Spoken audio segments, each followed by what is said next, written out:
Prologue. Little Black Train.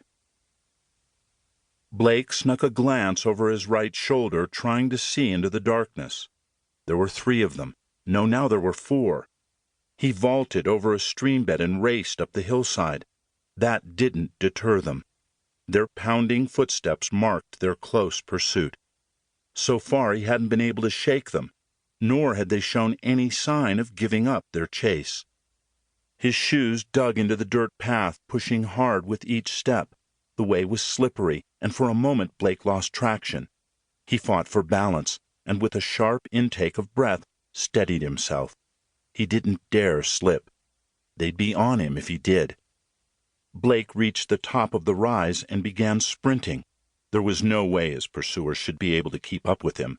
Blake was fast. Few individuals could stay with him in a foot race.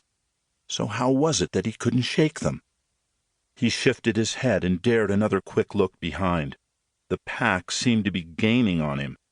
Blake yelled, "What do you want?" Their silence was more frightening than an answer. He knew then that he was running for his life. "Help!" Blake screamed. "Help!" No one responded to his screams. Maybe they'd heard too many screams just like his. They were afraid to try and help, and for good reason.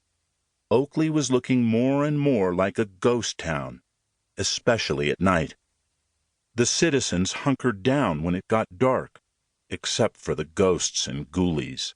They came out at night. The street lights were few and far between.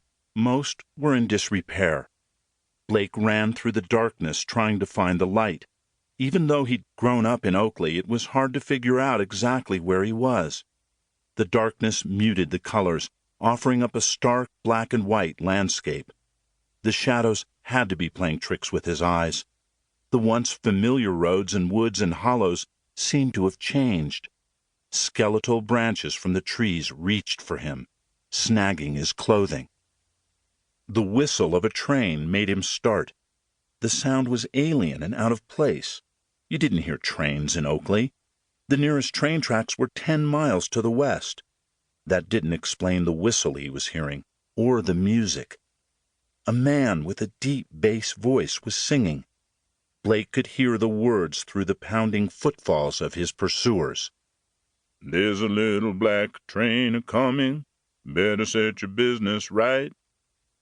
Blake realized the singer must have a toy whistle that sounded like a train. The whistle sounded again. "Help!" He screamed, but the man just kept on with his song. Blake thought the lyrics sounded familiar, but he couldn't place them. The whistle screeched again. Now it sounded as if it were directly behind him, almost like it had joined the pack trying to run him down. Run! Run! Run! He couldn't slow down. They'd catch him if he did. But the race was taking its toll on him. His breath was getting ragged. He dared not stop. Death was right on his tail, and death didn't even seem to be winded. The train whistle sounded once more, and it was accompanied by the singer's words. "God sent to Hezekiah a message from on high. You better set your house in order, for you must surely die."